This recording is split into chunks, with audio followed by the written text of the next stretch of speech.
Hey crew, it's Pitt, and I am back with some more Esoterica. Today we are diving back into the works of Mr. Manly Hall. This is The Secret Teachings of All Ages. We are up to chapter 13, I believe. This is the human body in symbolism. But before I'm going to be reading along or reading the text and discussing as we go along. But before we begin, if you are unfamiliar with me, any of my unconventional beliefs, or if you get lost in the weeds at any point in time, there are resources linked both up here in the corner and in the box down below that will take you to playlist where you can get more information. I tend to put the explanations towards the beginning of the playlist so that you can find out exactly what I am talking about. With that being said, we are going to dive in and talk about the human body in symbolism. The oldest, the most profound, and the most universal of all symbols is the human body. The Greeks, Persians, Egyptians, and Hindus considered a philosophical analysis of man's triune nature to be an indispensable part of ethical and religious training. The mysteries of every nation taught that the laws, elements, and powers of the universe were epitomized in the human constitution, that everything which existed outside of man had its analog within man. The universe, being immeasurable in its immensity and inconceivable in its profundity, was beyond mortal estimation. Even the gods themselves could comprehend but a part of the inaccessible glory which was their source. When temporarily permeated with divine enthusiasm, man may transcend for a brief moment the limitations of his own personality, and behold, in part, that celestial effulgence in which all creation is bathed. But even in his periods of greatest illumination, man is incapable of imprinting upon the substance of his rational soul a perfect image of the multiform expression of celestial activity.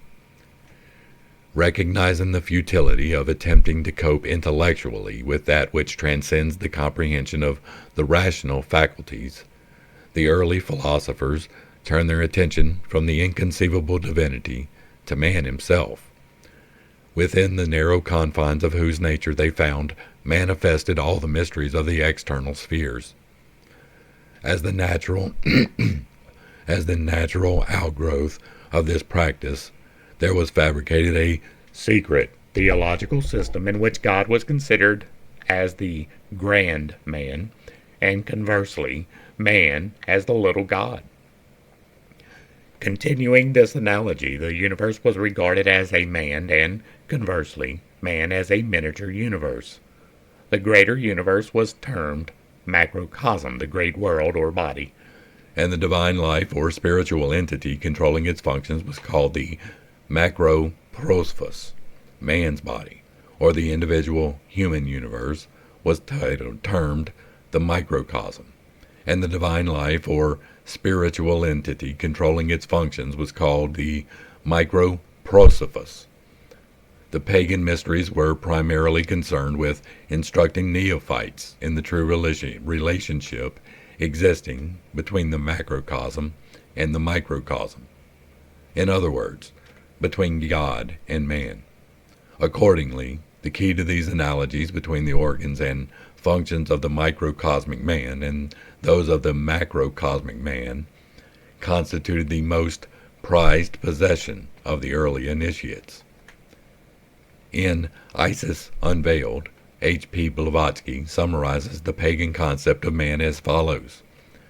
Man is a little world, a microcosm inside the great universe. Like a fetus, he is suspended by all his three spirits in the matrix of the macrocosmos. And while his terrestrial body is in constant sympathy with its parent Earth, his astral soul lives in unison with the sidereal anima mundi. He is in it as it is in him, for the world-pervading element fills all space, and is space itself, only shoreless and infinite. As to his third spirit, the divine, what is it but an infinitesimal ray, one of the countless radiations proceeding directly from the highest cause? the spiritual light of the world. This is the trinity of organic and inorganic nature, the spiritual and the physical, which are three in one, of which Proclus says that the first monad is the eternal God, the second eternity, the third the paradigm or pattern of the universe, the three constituting the intelligible triad. Long before the introduction of idolatry into religion, the early priests caused the statue of man to be placed in the sanctuary of the temple. This human figure symbolized the divine power in all its intricate manifestations. Thus, the priests of antiquity accepted man as their textbook, and through the study of him, learned to understand the greater and more abstruse mysteries of the celestial scheme of which they were a part. It is not improbable that this mysterious figure, standing over the primitive altars, was made in the nature of a mannequin, and, like certain emblematic hands in the mystery school, was covered with either carved or painted hieroglyphs. The statue may have opened, thus showing the relative positions of the organs, bones, muscles, nerves, and other parts. After ages of research, the mannequin becomes a mass of intricate hieroglyphs and symbolic figures. Every part had its secret meaning. The measurements formed a basic standard by means of which it was possible to measure all parts of the cosmos. It was a glorious composite emblem of all the knowledge possessed by the sages and hierophants. Then came the age of idolatry. The mysteries decayed from within. The secrets were lost, and none knew the identity of the mysterious man who stood over the altar. It was remembered only that the figure was a sacred and glorious symbol of the universal power, and it finally came to be looked upon as a god, the one in whose image man was made. Having lost the knowledge of the purpose for which the mannequin was originally constructed, the priests worshipped this effigy, until at last their lack of spiritual understanding brought the temple down in ruins about their heads, and the statue crumbled with the civilization that had forgotten its meaning. That is an assumption. As far as I know, they do not have the statue or the temple or anything written that says those things. Proceeding from this assumption of the first theologians that man is actually fashioned in the image of God, the initiated minds of past ages erected the stupendous structure of theology upon the foundation of the human body. It's a high pollen day. The religious world of today is almost totally ignorant of the fact that the science of biology is the fountainhead of its doctrines and tenets. Many of the codes and laws believed by modern divines to have been direct revelations from divinity are in reality the fruitage of ages of patient delving into the intricacies of the human constitution and the infinite wonders revealed by such a study. In nearly all the sacred books of the world can be traced an anatomical analogy. This is most evident in their creation myths. Anyone familiar with embryology and obstetrics will have no difficulty in recognizing the basis of the allegory concerning Adam and Eve and the Garden of Eden, the 9 degrees of the Eleusinian mysteries, and the Brahmanic legend of Vishnu's incarnations. The story of the universal egg, the Scandinavian myth of Ginnungagap, the dark cleft in space in which the seed of the world is sown, and the use of the fish as the emblem of the paternal generative power, all show the true origin of theological speculation. The philosophers of antiquity realized that man himself was the key to the riddle of life, for he was the living image of the divine plan. And in future ages, humanity also will come to realize more fully the solemn import of those ancient words. The proper study of mankind is man. Both God and man have a twofold constitution, of which the superior part is invisible and the inferior visible.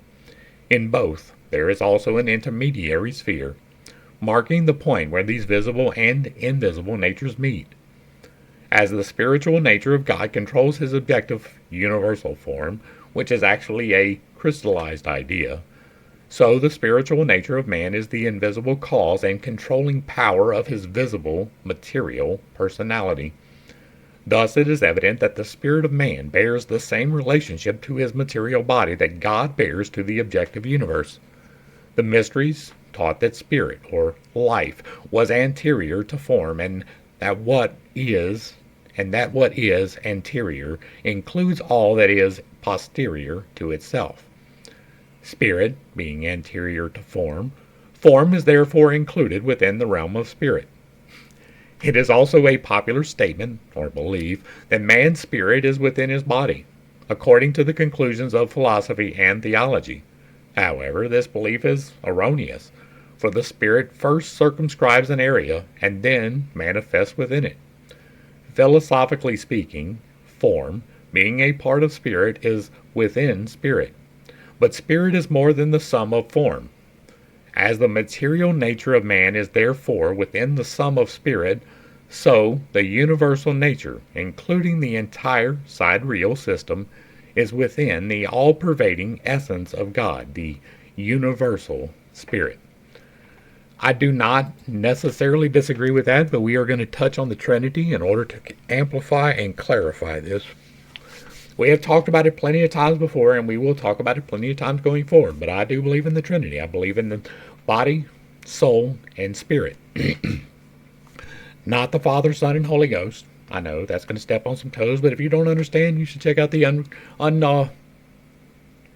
unconventional, that's the word, the unconventional Bible study. The body is the meat suit. It is the part that you navigate through physical space. The soul is the part that makes the decision. It is movable, but generally people think of it as residing around the third eye in the brain. But you can move it up and down the spinal column through the spinal fluids into the roots of both the top and the bottom. And then you have the spirit, which is the becoming. It is the part that you don't really have control over. The spirit is the part that takes food and turns it into fuel. It is the part that takes the oxygen and places it in the blood. It is the part that makes you breathe when you're asleep and keeps your heart pumping. That is the spirit. It is the becoming of the next. It is the part that allows you to become part of the other. And I believe that it is indeed manifesting you inside of your chakras. There are 7 chakras within you, one at the bottom, and it goes up to the top, right? You have base, solar plexus, or base, sacral, solar plexus, heart, throat, third eye, crown, and then you have the divine, which is outside of you. It begins at the palm of your hand. If you hold it all the way extended like this, it's like that, and it goes in a circle. And then it extends some distance out from that. It varies for different people. Mine extends quite a ways, but it begins here. That part is the part that belongs to spirit. That you have access to it if you are properly aligned through your stack and you are doing things in the proper manner in accordance with the 8 laws of creation. You have access to change things within that circle. You do that through the use of the 7 internal. I have a whole playlist dedicated to that in particular, so you can go back and check that out. But I personally have manifested within it. I started this video talking right here, right? I am building back up the stamina in my voice. I still have a little bit of phlegm, but I used to have a cyst in my throat. And we talk about this quite often as well. I have manifested that cyst away. It is through the power of God. Never get that twisted. But I directed the energies. I moved them within myself to heal this point in my throat. I am able to talk to you in this tone of voice simply because that has happened. There is something to this. Now, whether I am 100% correct, unclear. I will never say that I am. There are many tools, many different ways to use the tools. But I have a particular toolbox that I am giving away that allows you to do what I did. At least, hopefully. I cannot say that it is going to work for everyone. There are too many variables. I'm left-handed. That's 3% of the population. That could be the problem. I can do it, you can. Might be because I'm left-handed. I don't know. I have heterochromia, which means that my eyes are 2 different colors. That's less than 1% of the population. That could be the reason. There are a multitude of things like that. I have aphantasia. That's less than 1% of the population. Those things can make a difference, right? I don't know. What I do know is that the things that I have put in this playlist have worked for me. They have worked for some other people, not to the same dramatic effect that I have had, right? I have manifested healing in my life in a very real, trackable way, right? I have a medical diagnosis that is gone simply through what I am doing here. I do believe in the Trinity. I just believe that everybody else got it wrong. I know that sounds awfully fucking prideful to say, but as we go along through these particular things, I am becoming more and more convinced that I have been correct the whole time. And so, we're good. I am giving these things away freely. I am hoping and praying and wishing and all of the positive things that you pick up the toolbox and do things in your life like I have done in mine. According to another concept of the ancient wisdom, all bodies, whether spiritual or material, have three centers, called by the Greeks the upper center, the middle center, and the lower center. The apparent ambiguity will here be noted. To diagram or symbolize adequately abstract mental verities is impossible, for the diagrammic representation of one aspect of metaphysical relationships may be in an actual contradiction of some other aspect, while that which is above is generally considered superior in dignity and power. In reality, that which is in the center is superior and interior to both, that which is said to be above and that which is said to be below. Oh, I did not transfer that back. I'm sorry. Therefore, it must be said that both the first, which is considered as being above, is actually in the center, while both of the others, which are said to be either above or below, are actually between. This point can be further simplified if the reader will consider above as indicating degree of proximity to source, and below as indicating degree of distance from source. Source being posited in the actual center and relative distance being the various points along the radii from the center towards the circumference. In matters pertaining to philosophy and theology, up may be considered as towards the center and down as towards the circumference. Center is spirit, circumference is matter. Therefore, up is towards spirit along an ascending scale of spirituality. Down is towards matter along an ascending scale of materiality. The latter concept is partly expressed by the apex of a cone, which, when viewed from above, is seen as a point in the exact center of the circumference, formed by the base of the cone. Okay, there is an... we're going to go ahead. This is the tetragrammaton of the human heart, right? This is the Jewish ideation of the thing, but the tetragrammaton, or four-lettered name of God, is here arranged as a tetras within the inverted human heart.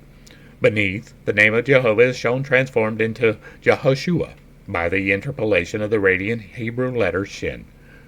The drawing as a whole represents the throne of God and his hierarchies within the heart of man. And the first book of his Libri Apologetici, Jacob Bohm, thus describes the meaning of the symbol. For we men have one book in common which points to God. Not quite. Each has it within himself. Well, that's true. Which is the priceless name of God. Its letters are the flames of his love, which he cuts out of his heart in the priceless name of Jesus, as revealed in us. That's not true. Read these letters in your hearts and spirits, and you have books enough. All the writings of the children of God direct you unto that one book. Not so much, for therein lie all the treasures of wisdom. The book is Christ in you.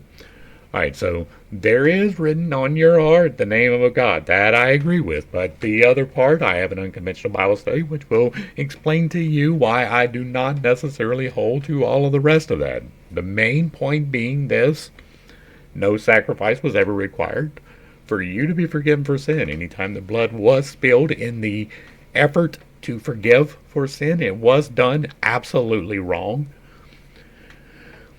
But let's talk real quick about these 3 points, right? Up, down, and the middle. I believe in that. I believe that there are 7 energetic points within you. We just described them. And they are centered around the heart, right? The heart is the center. You have 3 ascending. You have the heart, and then you have throat, third eye, and crown, and then you have 3 that are below. You have solar plexus, sacral, and the base.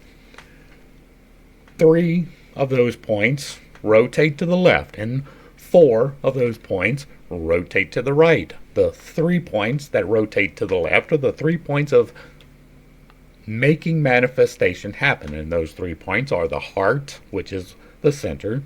You have the sacral, which is the generative part, in the bottom, which is tied to the materiality, and then you have the third eye, which is the looking forward into the future, and is the spirituality, which is the up. And so this absolutely fits for me, right? We have the up, you have the down, you have the center, which the center, the heart, is the part that feeds the part that surrounds you. So the divine is fed through your heart by the decisions you make with the third eye and the sacral, and the power is amplified by the 4 remaining, right? So the base pulls in, the crown pulls in, the throat and the solar plexus amplify the energies. The actual dispersal is controlled by the 3 left-handed points. And so I do agree with this in large point, right? I disagree in some points because I believe that there are 7 and not just 3. But other than that, we're on the same page for the most part, right? So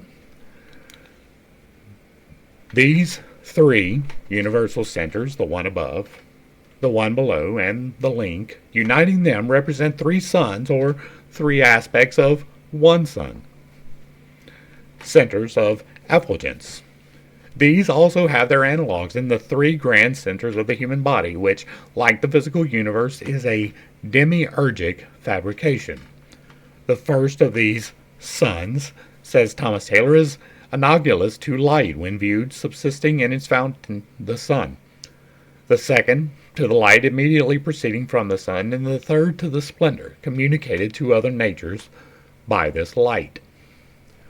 Since the superior or spiritual center is in the midst of the other 2, its analog in the physical body is the heart, the most spiritual and mysterious organ in the human body.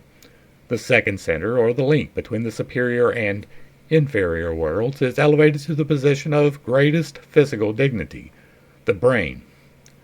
Okay, so they're saying that's the up. I say that the lower is first and the higher is second, but that's not really that important. The third, or lower center, is regulated to the position of the least physical dignity but greatest physical importance, the generative system.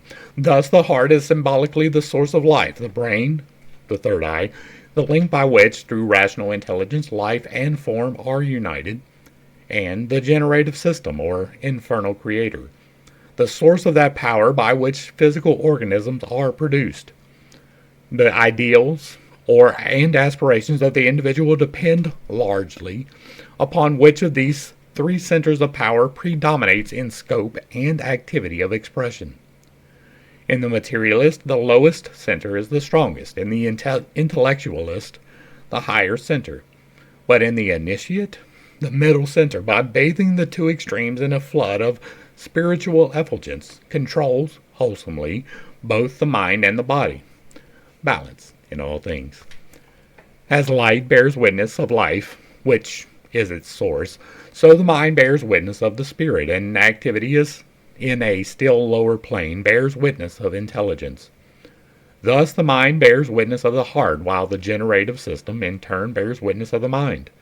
Accordingly, the spiritual nature is most commonly symbolized by a heart, the intellectual power by an opened eye, the symbolizing the pineal gland or cyclopean eye, which is the 2-faced Janus of the pagan mysteries, and the generative system by a flower, a staff, a cup, or a hand. Alright, so let's talk about locations real quick, right? I don't know that we have done that in a while, so let's go ahead and talk about them. The base, the part where you draw the grounding energy, is your butthole, basically. It's about the size of your fist. All of the points inside of you are about the size of your fist. Some are a little bit smaller, some are a little bit bigger.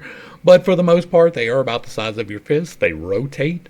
They extend a vibratory, visible aura outside of the body. Now, the main center is about this big, but the vibrations can vary in size depending on how particularly spiritually aligned you are and how healthy the centers are. The color that is emanated is also largely influenced by that. They also influence each other, which is a whole different video. But it is at your butthole. It's about that big, and when you flex your butthole like you're pinching off a turd, you are flexing this particular thing. You can use that to direct the energies either up or down, in or out, or however you need it to go. You can flex each single point inside of the system. All 7 of the internal and the external can be flexed by you, and the flexing is physically moving the energy. Next up is the sacral. It is the prostate for the men, and it is about the, not the ovaries, but the beginning of the opening of the cervix, right? It's not the actual opening of the hole, but it is where the generative things take place. So it is, again, about the size of your fist. Now, the base is red, the sacral is orange, right? It is the rainbow going up. So if I forget the colors, you can align it for yourself. But it is orange. It is about the size of your fist. It rotates in a left-hand manner where the base rotates in a right-hand manner. You can flex it by slightly thrusting forward and backwards as if you are performing a sexual congress. That is how you can flex this. You can manipulate the energy like that. It looks a little bit funny, so I wouldn't do it in public, but it works. Next up is the sacral, right? Or the solar plexus that resides in your stomach. It is the part that converts the energy, right? It takes the food and it feeds your soul. It helps you maintain the meat suit. And so it is located in your stomach. It is about the top part of your stomach. Oh, I know your stomach's about that big anyway, but it's more towards the top of it. Oh, it is in control of the sustenance of you here. If you're having digestive issues, this is where your problem is going to lie. You can flex that as if you were doing a crunch, right? You squeeze your body down. You can do it out of the way too. And it is centering right about here, just below the heart, just above the sacral. It is yellow, and that is the color that is associated with it. It should be bright, clear, pure, and if it's not, you have a problem in that area. Next up is the heart. You know where your heart is. It is a little bit to the left, but we center it right here in the middle. It is green. It is about the size here. It is also rotating to the left, whereas the solar plexus rotates to the right. Clockwise and counterclockwise is a better way to put it, but it rotates counterclockwise, which is to the left. It goes like this and not like this, but it is in control of you projecting out, right? If you are a bitter dude who is always negative, that is where it's going to sit, and you are projecting that out. If you are a loving dude who is always projecting happiness, that is where it's going to sit, and it's going to project out into your aura. It is one of the places which brings the manifestation to you. When you touch the jumper cables to the parts, that's the part you need to touch them to. Next up is the throat. That is the way that you express, right? It is, the heart is green, the throat is blue, and it is rotating clockwise. It is in control of your spiritual regulation. It is where you express the things that you want in your life, the things that you speak aloud, is investing the energy of your throat into that thing, and you can flex that by trying to touch the tip of your tongue to the backside of your uvula. Right? The uvula is the hangy down thing in your throat, and if you can touch the backside of it, it expands all of this area. It's about the size of your fist. It rests at the about where the vocal cords are. So that is flexing that. You can flex the heart too. Like, you can figure that out. It's like Care Bear stare, motherfather. The third eye. This is the one that everybody gets wrong, right? They think that it is right here. It is not right here. It's not. It's symbolized that way, I know, but people get shit wrong all of the time. I'm going to tell you where it's at, and you don't even have to believe me. If you take this point right here, and then you go back here to the base of your skull, it's going to come down, and it meets like this, right? Almost everybody has a U or a V shaped where the skull comes down. If you go right to the point, and you go right to the point here, and you draw a line between the two, that's one axis. And then if you go just above your earlobe right here, not quite to the temple, but almost, and you draw a line between those two, well, where those two lines intersect, that is your pineal gland. That is where your spiritual generative power comes from. It also rotates counterclockwise. This is indigo, and it should be in that color, like a bright, vibrant indigo, which is a little bit weird because that is one of the darker spiritual colors, but it is one of the jumper cable places, right? If you hold your generative powers and your seeing forward powers and you touch them to the create me some things powers, that is where manifestation comes into being. You can use that for the wrong things, and I highly recommend you check out the 8 laws of creation before you attempt it. And then finally, the divine. Oh, you can flex that one, right? The third eye. If you try to pop your ears, if you've ever been on a flight and your ears get a little bit stuffy, or you go up a hill and and you're flexing something right here, that's what you're flexing. You can shove energy through that and break any calcification. It is not water, but rather inactivity that leads to that calcification, and you can break that without having to do any type of chemical intervention whatsoever. The last internal one, the last one that you have access to, is the divine. It sits half in and half out of your head, right here at the top, right where that soft spot is, or used to be if you're an adult. It is violet, right? It is rotating clockwise. It is where you receive your information from the divine. So while you have this information, you have access to it, it is not fully within your control. It is reading the generative, energizing masculine powers come in from the top. The bottom is the grounding or feminine powers. It receives the energy. The top gives the energy. That is where the creation meets in the heart. Is coming from these two meeting and going into your divine aura. It is, I said it was violet. And you can flex that, like I can do this. Can you do this? Probably not. But if you raise your ears up or try to, or your eyes, your eyebrows, like you can flex the top of your scalp. That is how you flex this particular chakra. You can direct the energy wherever you want it by flexing that. So that is how that happens.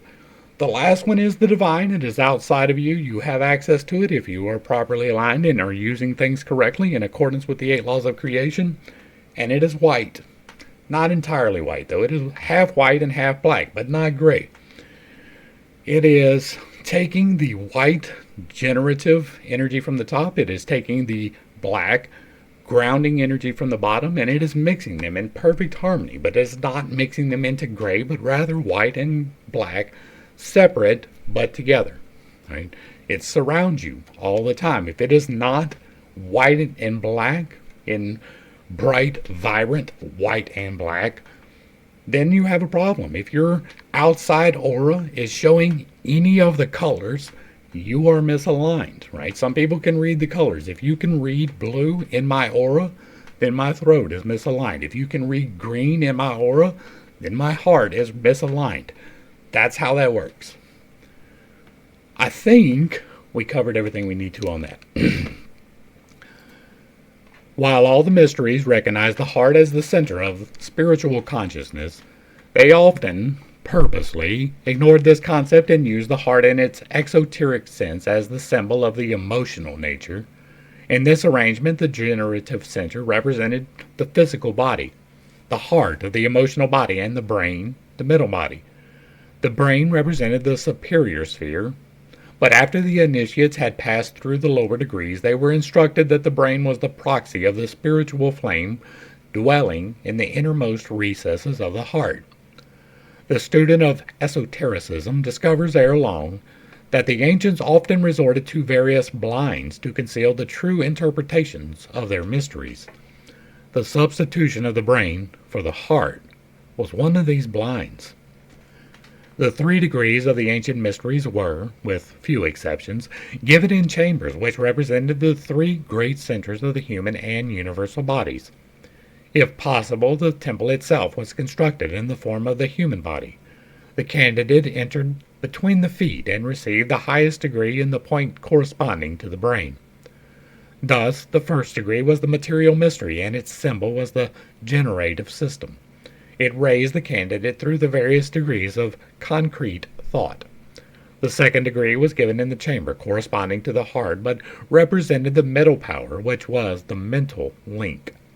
Here, the candidate was initiated into the mysteries of abstract thought and lifted as high as the mind was capable of penetrating.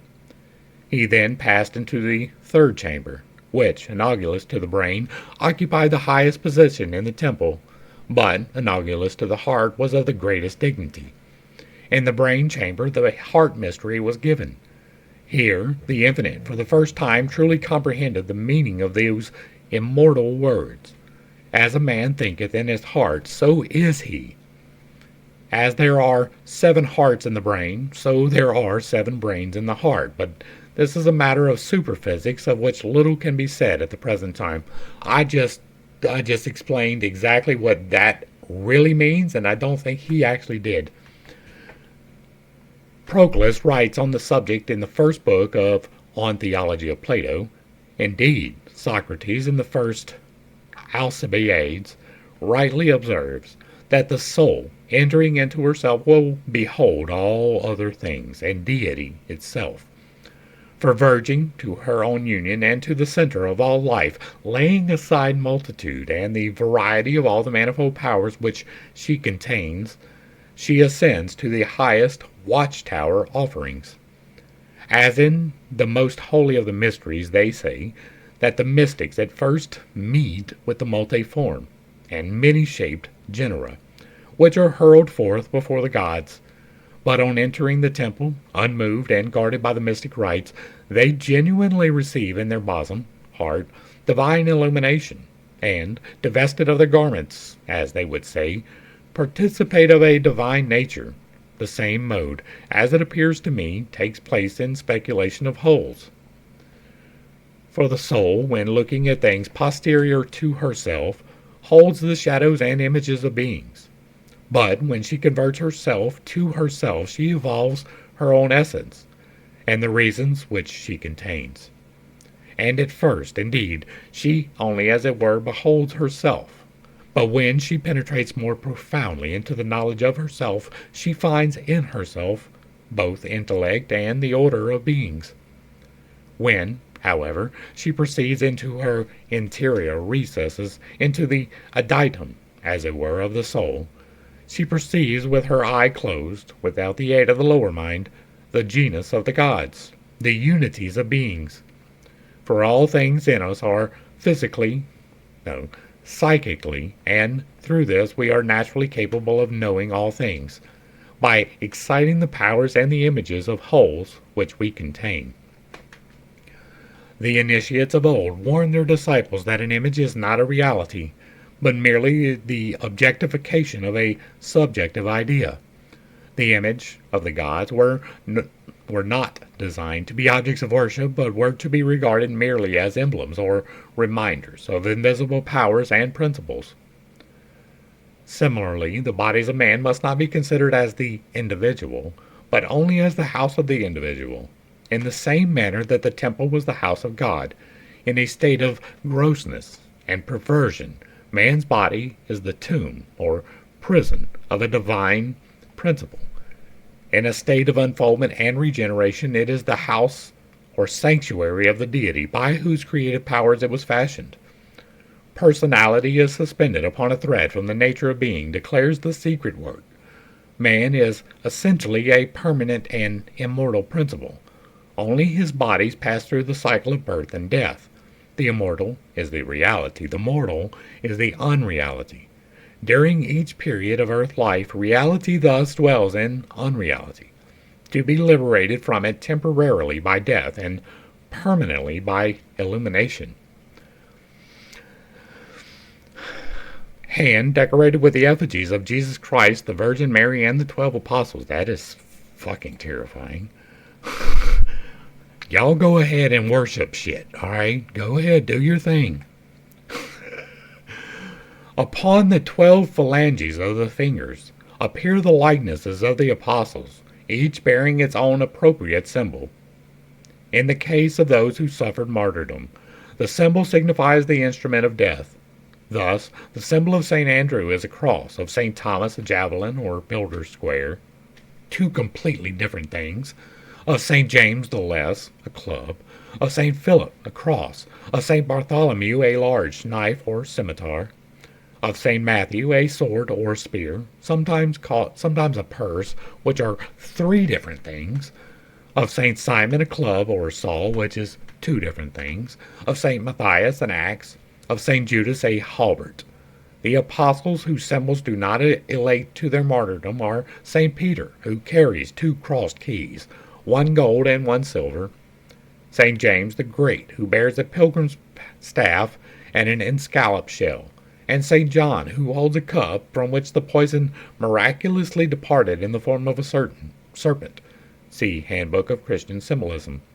The figure of Christ upon the second phalange of the thumb does not follow the pagan system of assigning the first person of the creative triad to this position.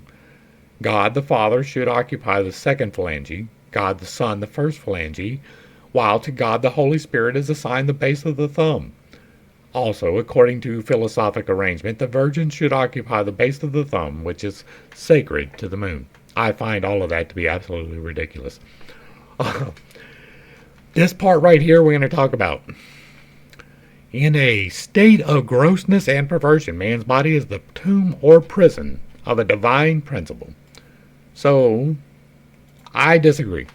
I don't believe that this is a prison. I don't believe that this is a tomb, right? And looking at it as if it were is a negative reinforcement, right? Every single time that you look at life as something that you just have to get through, it is terrible, you are negatively reinforcing something. And this prison planet mentality, which is what this is doing that. Reality is subjective, which they were just talking about. There is nothing that you see which you actually see. You only see the reflection of whatever it is, right? This phone case is not blue. It reflects blue. It absorbs every other color but blue. So it is, in actuality, every color except blue. So your reality automatically is wrong. There is nothing that you see that you actually see. The light that emanates, in a way, you do see, but we're seeing, right here, if I pull this up and y'all are looking at these words with me, we see white and we see black, but it is actually the negative that we are seeing. This is actually the exact opposite of what is actually there. It is keeping all of the white light in the black words. It is keeping all of the black in the white background. You don't see anything whatsoever. Reality is subjective.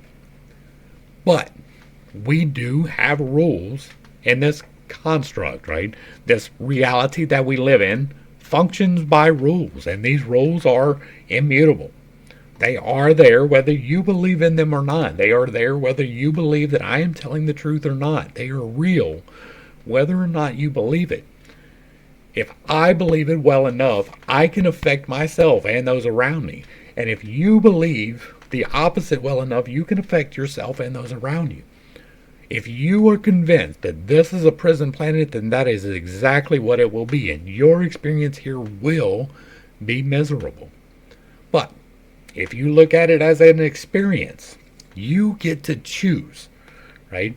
The you that is making the decisions, the individualized piece of God that is piloting the mate suit, that decided to come here.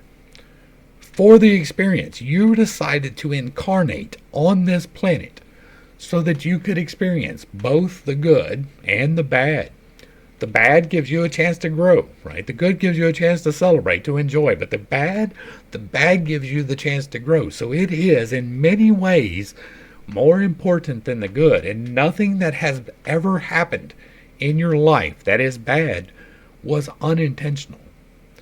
That does not mean that the outcome was the intended consequence.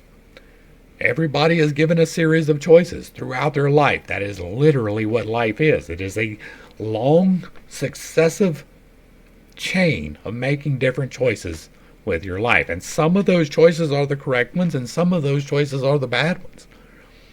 You get to make the decision there. And most of the time, we are operating in a level of ignorance that does not allow us to make the correct decision. So we are making the carnal decision based upon the lower half of the spheres to exist, to do things in our life.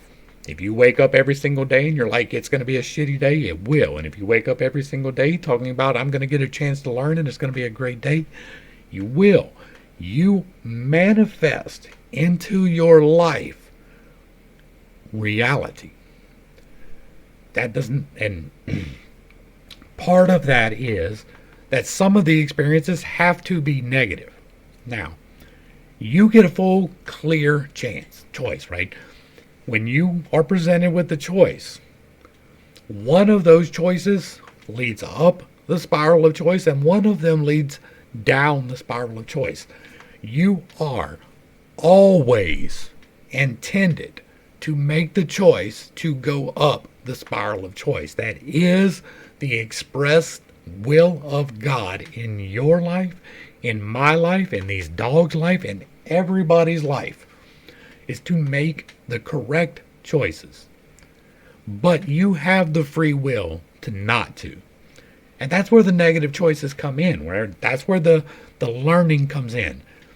Sometimes the choice to resist is not your choice. Sometimes you are the experience. Sometimes you are the temptation. That's hard for a lot of people to wrap their minds around. I tell this story because it is true.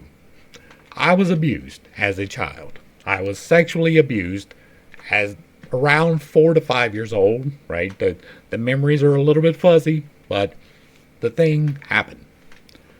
It was never meant to happen, but that temptation was meant to be there. The guy who did the thing was presented with temptation, and the choice that he was supposed to make was to not. But he made the choice the other way. It doesn't make it correct. It doesn't make it anything, but my life was inalterably changed from that. And the mindset part of this is understanding that that is not the defining moment of your life. That temptation was terrible. You agreed to it. I know that steps on toes. But I agreed to be the temptation, and he was supposed to say no. But because he did not say no, our lives went different ways. And that was part of the plan. That is an incredibly difficult thing to say. That is an incredibly difficult thing to hear. If you personally have been assaulted in the way that I was, or the other way, like, understand that. Like, I'm not saying it's your fault. Right? It's not that. It's their fault.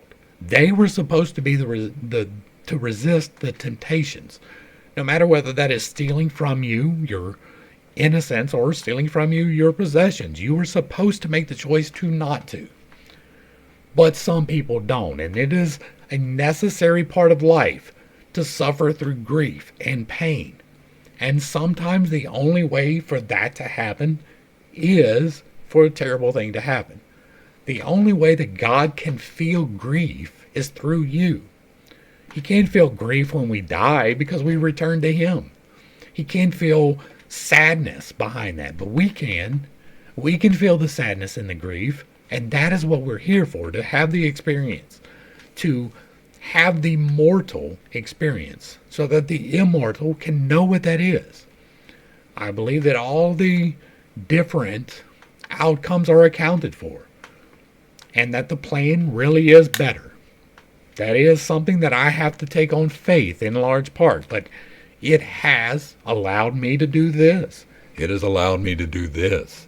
And so that is a very important lesson, and it's going to be shoehorned in every single place that I can possibly put it.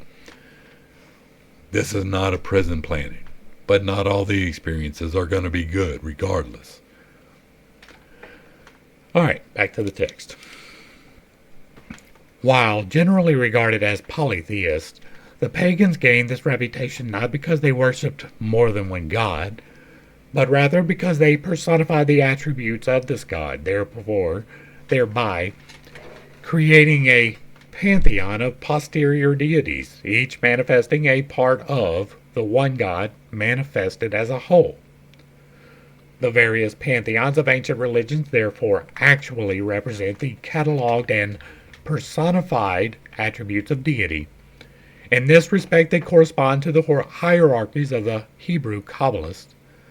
All the gods and goddesses of antiquity consequently have their analogies in the human body, and have also the elements, planets, and constellations which were assigned as proper vehicles for these celestials. 4 body centers are assigned to the elements, the 7 vital organs to the planets, the 12 principal parts and members to the zodiac, the invisible parts of man's divine nature to various supermundane deities, while the hidden God was declared to manifest through the marrow in the bones.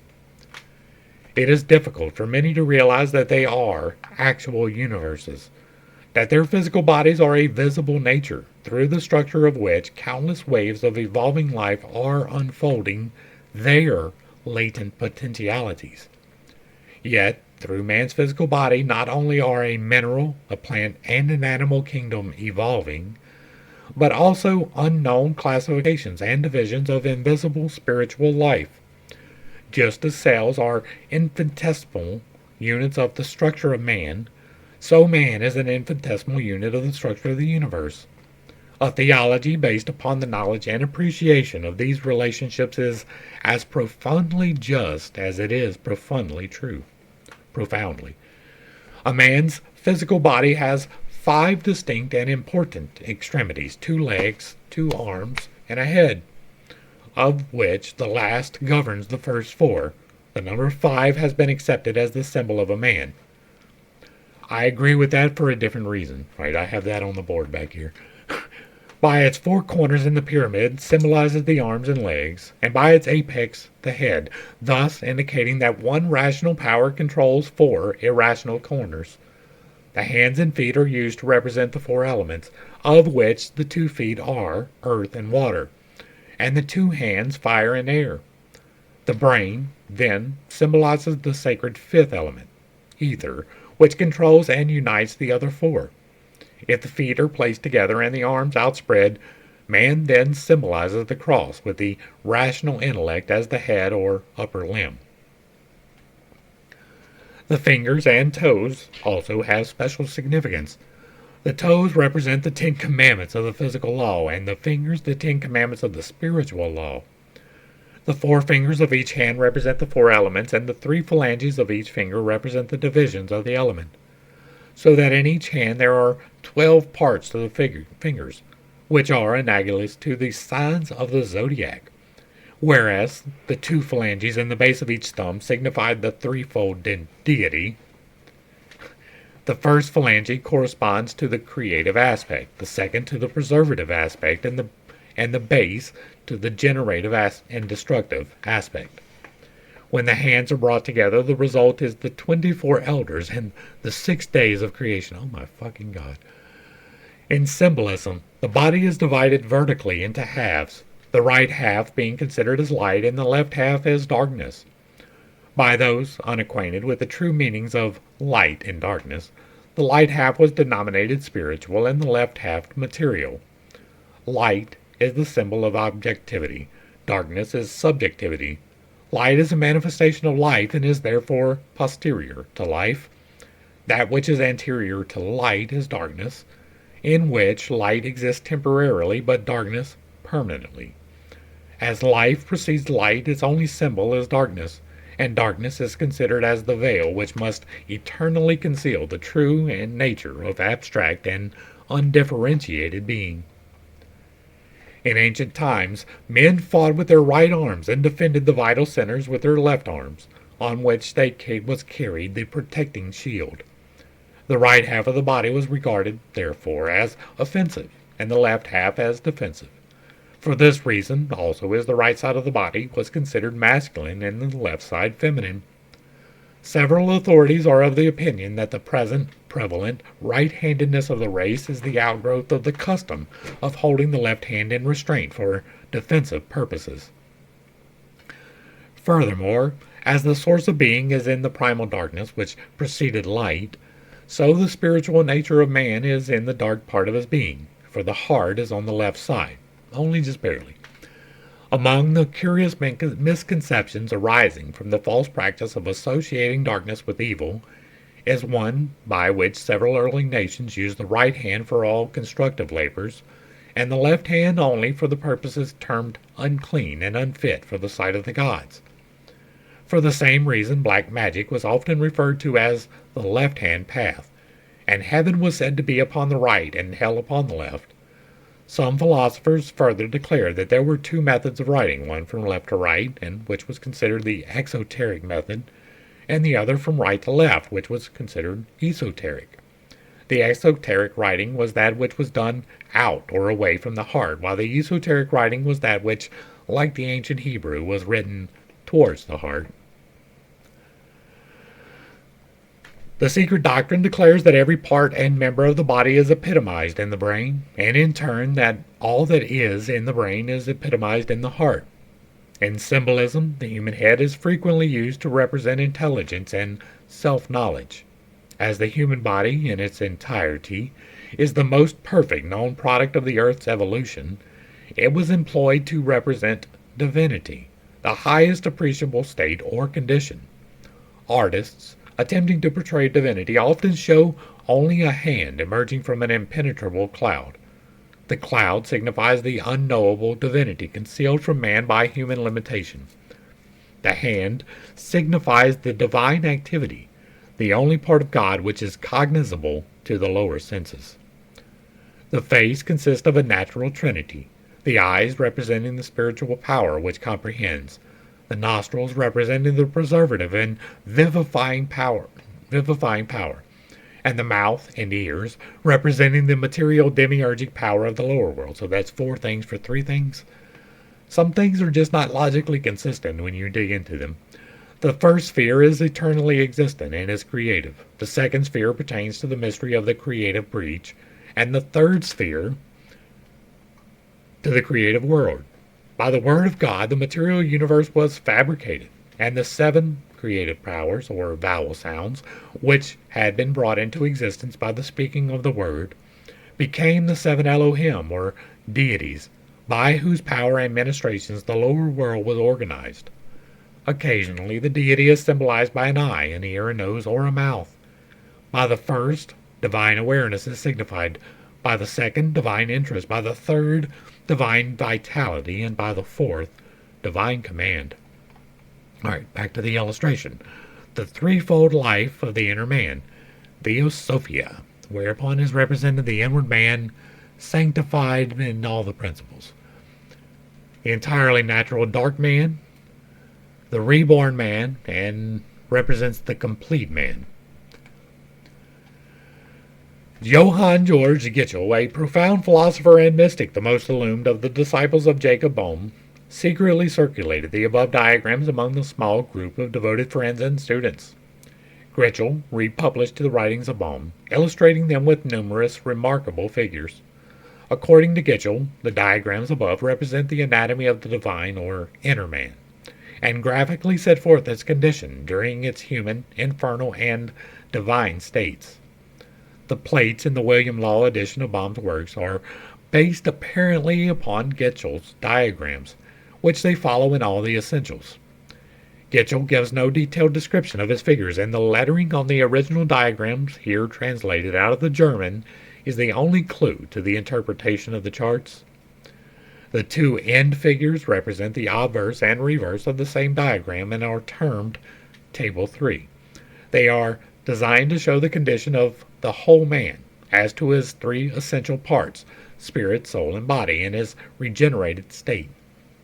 The third figure from the left is called the second table and sets forth the condition of man in his old, relapsed, and corrupted state, without any respect to or consideration of his renewing by regeneration. The third figure, however, does not correspond with the first table of William Law. The first table, presumably, represents the condition of humanity before the fall, but the gridial plate pertains to the third, or regenerated, state of mankind. William Law thus describes the purpose of the diagrams and the symbols upon them. These three tables are designed to represent man in his different, threefold state. The first before his fall in purity, dominion, and glory. The second after his fall in pollution and perdition. And the third in his rising from the fall, or on the way of regeneration, in sanctification and tendency to his last perfection. The student of Orientalism will immediately recognize in the symbols upon the figures the Hindu chakras, or centers of spiritual force, the various motions and aspects of which reveal the condition of the disciple's internal divine nature. The ancients did not believe that spirituality made men either righteous or rational, but rather that righteousness and rationality made men spiritual. The mysteries taught that spiritual illumination was attained only by bringing the lower nature up to a certain standard of efficiency and purity. The mysteries were therefore established for the purpose of unfolding the nature of man according to certain fixed rules, which, when faithfully followed, elevated the human consciousness to a point where it was capable of cognizing its own constitution and true purpose of existence.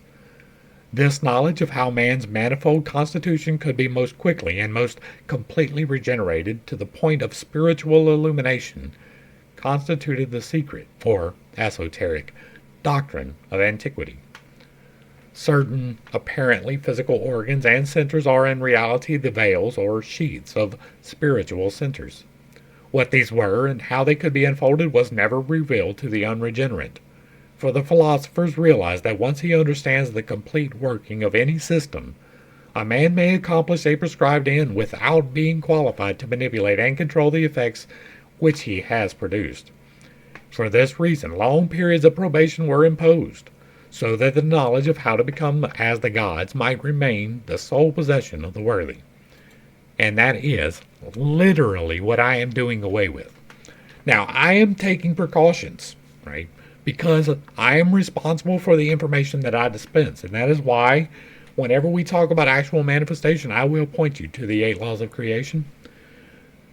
If you follow the 8 laws of creation, as they are outlined here by me, you will receive positive results from your manifestation. But it is not an easy path. You are not going to do it in a day. And if you are jumping into manifestation, the day you watch this video and you're like, wow, that's information, be careful. You can do things that are detrimental to yourself. That is a literal fact. If you are not aligned with the 8 laws of creation, you will pull in the wrong things. It will absolutely happen. You will probably try it.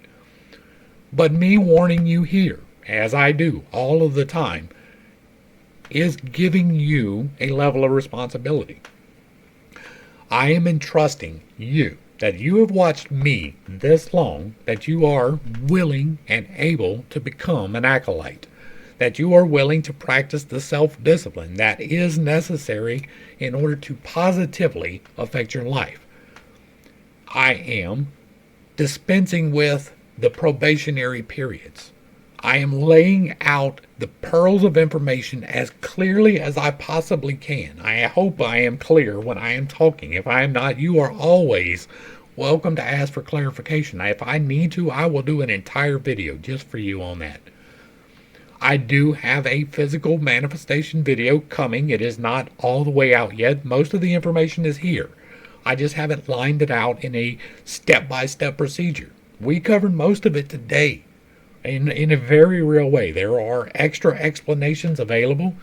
They are contained in this playlist already. I do intend to put them down in one single video so that you can sit down and order yourself. But it is important to note that the reason they had these probationary periods was to keep the negative effects from happening. I have unconventional beliefs. We talk about that all the time, right? I believe that I am in control of my timeline. I believe that my timeline that I am on is different than your timeline. I believe that if you are not aligned with me on my timeline, then you are a non-player character in my life, right? You are an adversary, you are a quest giver, you are something, but you're not aligned with me. If you are aligned with me, then we are party members and we're going in the same direction. But we can separate, we can go in different directions at any point in time. This is my timeline. You are on your timeline, and I am affecting my timeline. I am following the 8 laws of creation. I am manifesting literal results in my life. I am affecting my timeline in a positive manner. You can, through the use of these tools, affect your timeline in a negative manner. You can spiral yourself down. And in doing so, you can take others with you. That incurs a great karmic responsibility, and that is something that we will have to get into at another point in time. But there are consequences, there are laws that rule this. And one of those laws say that whatever you do, there will be a response to it. And another law says that that response will be proportional. Right? It will be according to the results put in and the intentions behind it. Those are real things. People talk about them all the time. They call them by different names. I have codified them into a simple set of 8. I do believe that all the rest of the speculations can be fit inside of those. I could be wrong. There could be 9, but I really do feel like 8's the right number. I do believe that most of the other things are codified within those, so that they are the overarching governing rules of the physical process of manifestation. It is vitally important that because I am skipping this whole probationary check and make sure that you are correct part, the fact that I'm giving you this resource and that I pointed to you or point you to it so many times is absolving me from the responsibility from you doing the wrong thing. I hope, pray, wish, and invest my energy that you affect your life in a positive manner. That is the point of doing this, and I hope, pray, and invest my energy that you do not do it the wrong way. Take the time. The video is not that long. Understanding the concepts is a little bit longer, but it is something that is vitally important if you want to do these things in the proper manner in your life. I cannot stress that enough. Lest that knowledge be lost, however, it was concealed in allegories and myths, which were meaningless to the profane, but self-evident to those acquainted with that theory of personal redemption, which was the foundation of philosophical theology. Christianity itself may be cited as an example.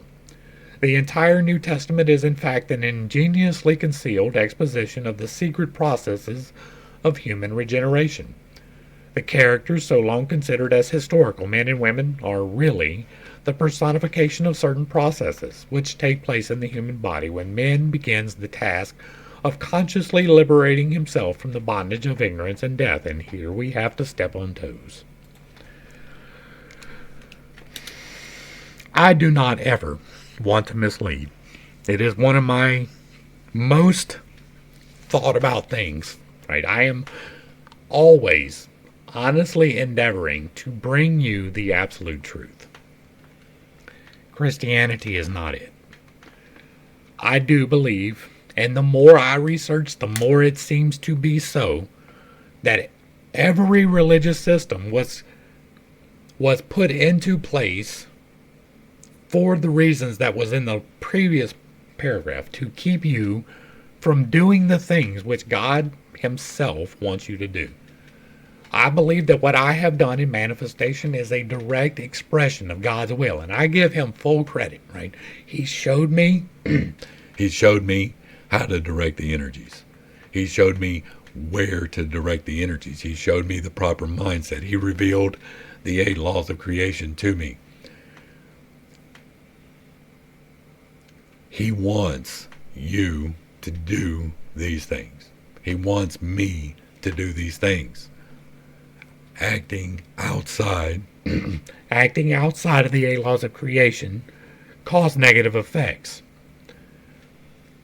Christianity, Judaism, Islam, and most of the other esoteric religions have restricted you from the full potential of yourself, and that was their intention. I am firmly in the count that Judaism, at a minimum, was enacted to restrict the Jewish people from doing certain things. The things that Moses did, right, when he went to free them, a whole different story. I've got a whole thing. But when he went, the things that he did, I'm doing this, nothing funny. Those things Pharaoh's people could do too. He learned them in Midian, and he brought them back to Egypt, and he thought that he was doing something, and it wasn't what he thought he was doing. But when he brought those people out into the desert and they started thinking they could do those things too, it became a severe problem. And because of that, these laws were put in place to keep you from doing things. They told you not to suffer a witch to live. But what did Moses do? Witchcraft. What did Miriam do? Witchcraft. What did Aaron do? Witchcraft. You don't have to like that, but it is the truth. They killed animals for power to enact spells. You don't have to like it.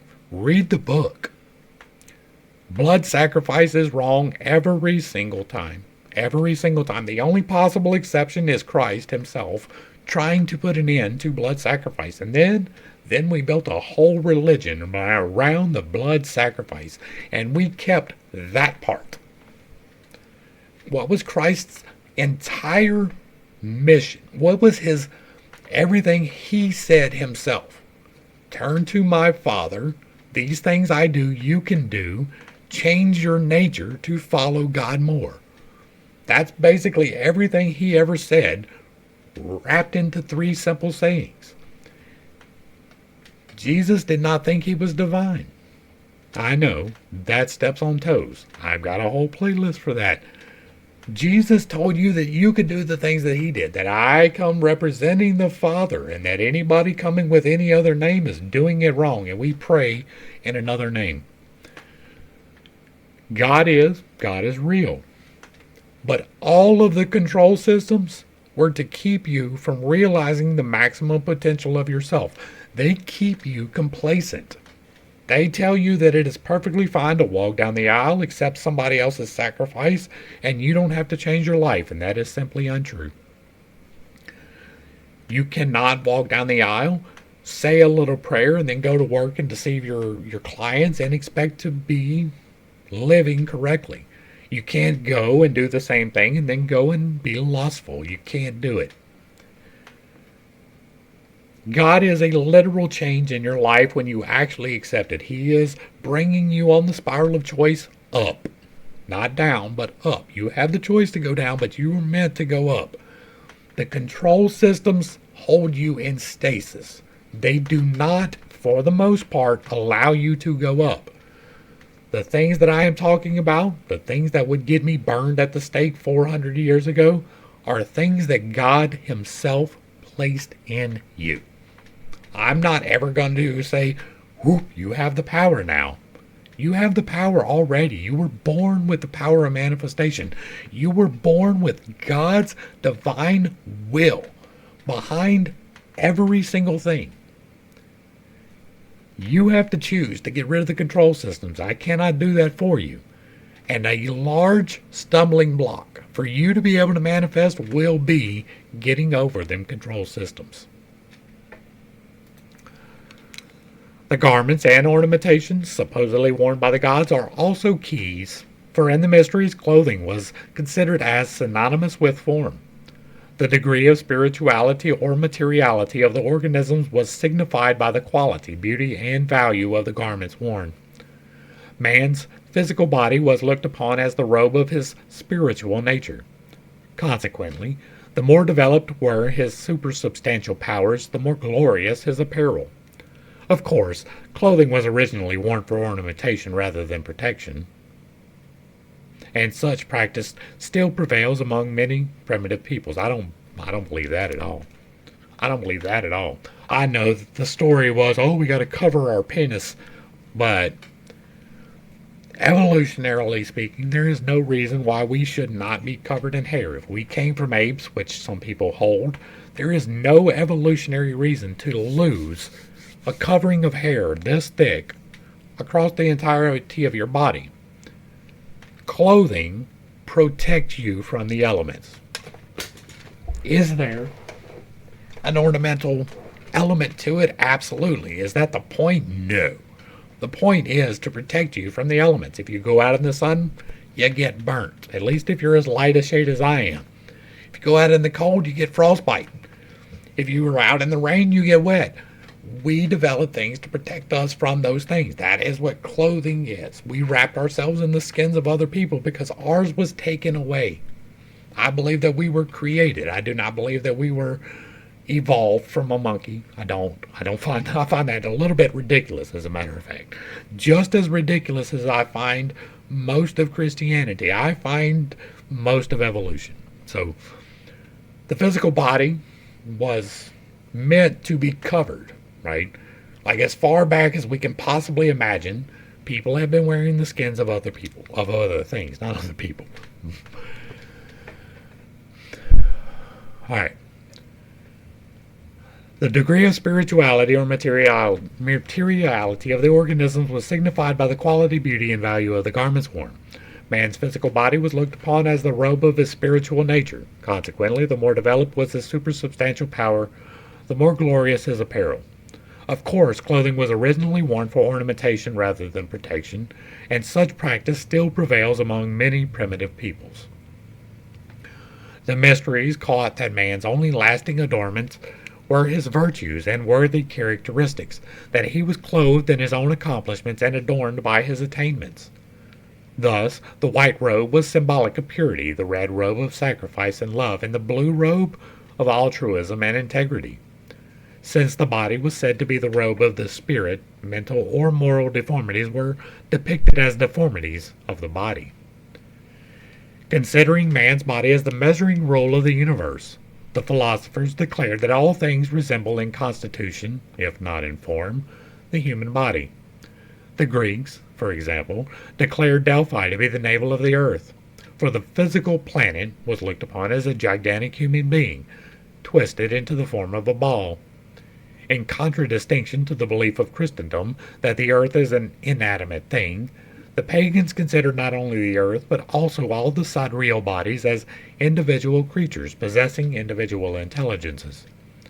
They even went so far as to view the various kingdoms of nature as individual entities. The animal kingdom, for example, was looked upon as one being, a composite of all the creatures composing that kingdom. This prototypic beast was a mosaic embodiment of all animal propensities, and within its nature, the entire animal world existed as the human species exists within the constitution of the prototypic atom. In the same manner, races, nations, tribes, religions, states, and communities, and cities were viewed as composite entities, each made up of varying numbers and individual units. Every community has an individuality, which is the sum of the individual attitudes of its inhabitants. Every religion is an individual whose body is made up of a hierarchy and vast host of individual worshippers. The organization of any religion represents its physical body and its individual members, the cell life making up the organism. Accordingly, religions, races, and communities, like individuals, pass through Shakespeare's 7 ages. For the life of a man is a standard by which the perpetuity of all things is estimated. According to the secret doctrine, Man, through the gradual refinement of his vehicles and the ever-increasing sensitiveness resulting from that refinement, is gradually overcoming the limitations of matter and is disentangling himself from his mortal coil. When humanity has completed its physical evolution, the empty shell of materiality left behind will be used by other life waves as stepping stones to their own liberation. The trend of man's evolutionary growth is ever towards his own essential selfhood. At the point of deepest materialism, therefore, man is at the greatest distance from himself. According to the mystery teachings, not all the spiritual nature of man incarnates in matter. The spirit of man is diagrammatically shown as an equilateral triangle with one point downward. This lower point, which is 1/3 of the spiritual nature, but in comparison to the dignity of the other two, is much less than a third, descends into the illusion of material existence for a brief space of time. That which never clothes itself in the sheath of matter is the hermetic anthropos, the overman, analogous to the Cyclops or guardian demon of the Greeks, the angel of Jacob Boehme, and the oversoul of Emerson.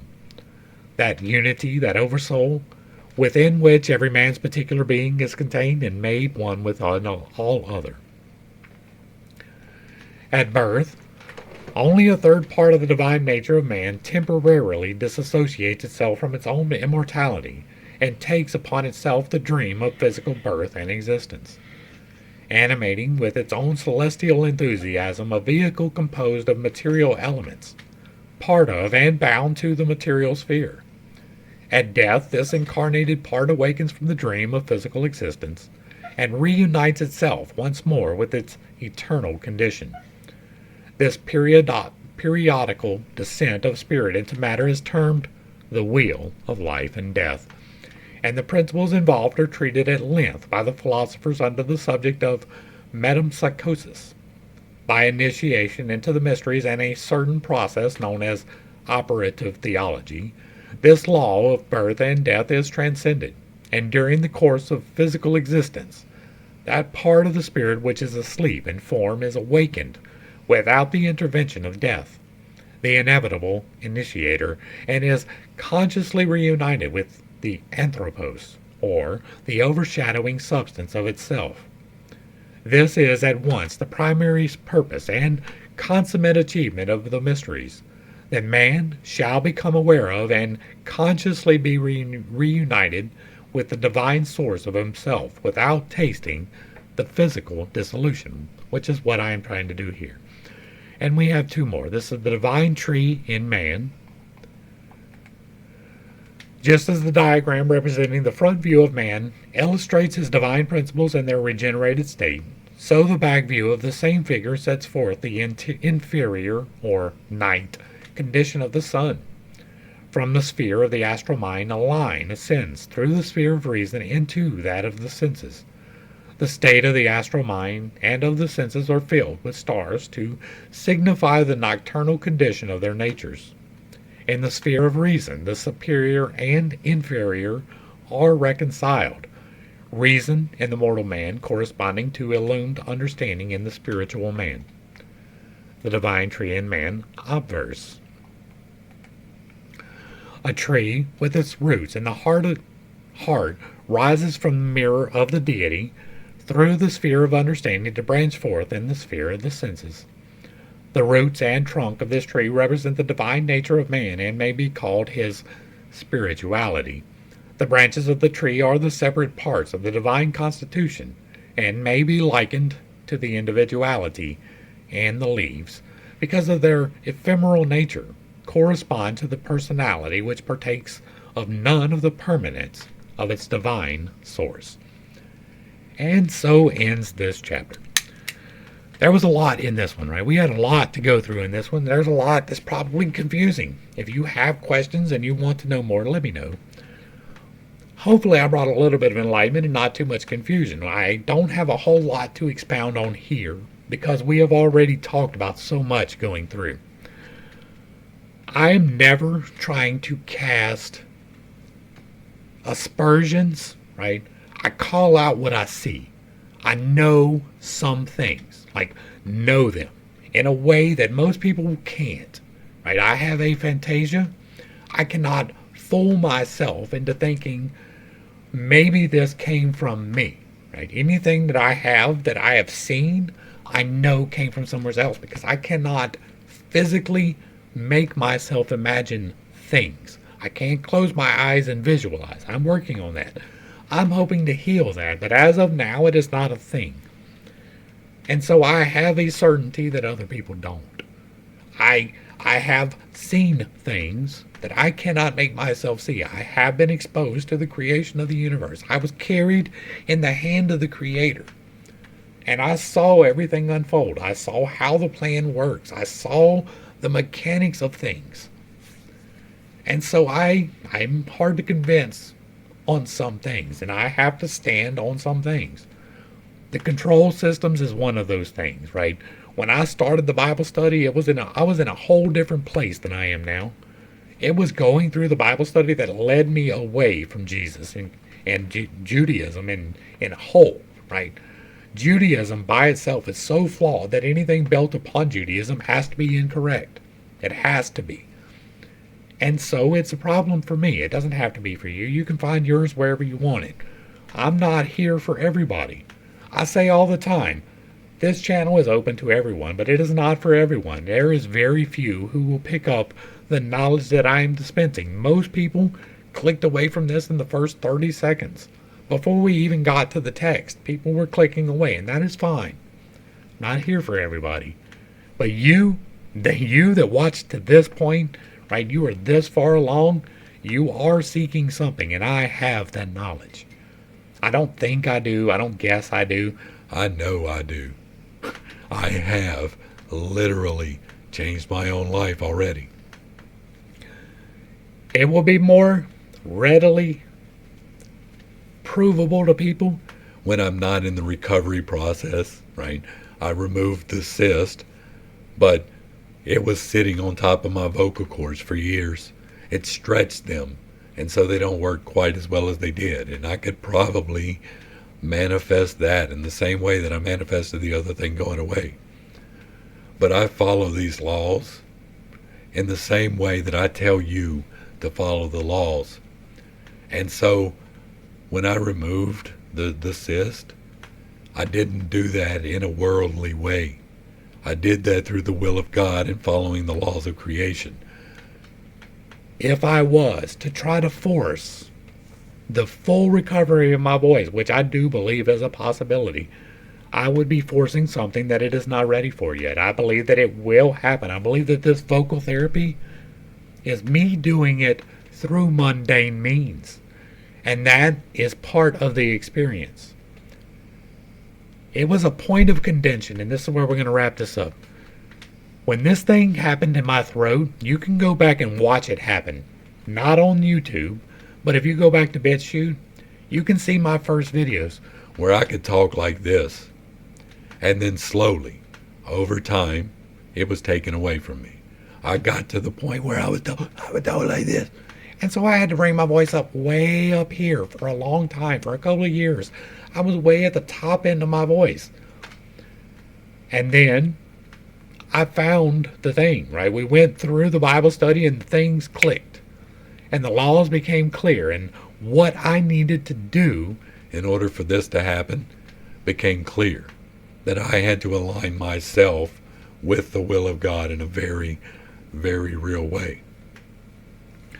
Now, the point of contention is, this happened just after 2020, and I had to go to the doctor, right? I wanted to see if it was cancerous because it could have been, and it wasn't. And I told my wife, and she was not happy about it, that when it was time, when God was ready, that it would be removed.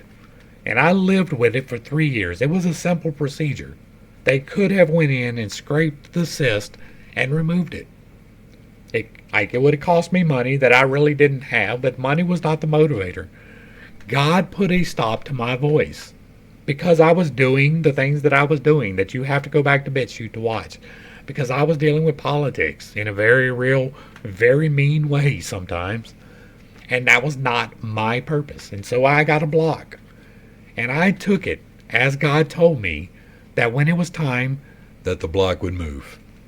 The block is the block is removed, but I am not quite ready. apparently, sooner or later I will have full control of my voice back. That is a thing that is coming. I am earnestly aligning myself with God. I am doing the things that He tells me. What I am doing here is because He told me to.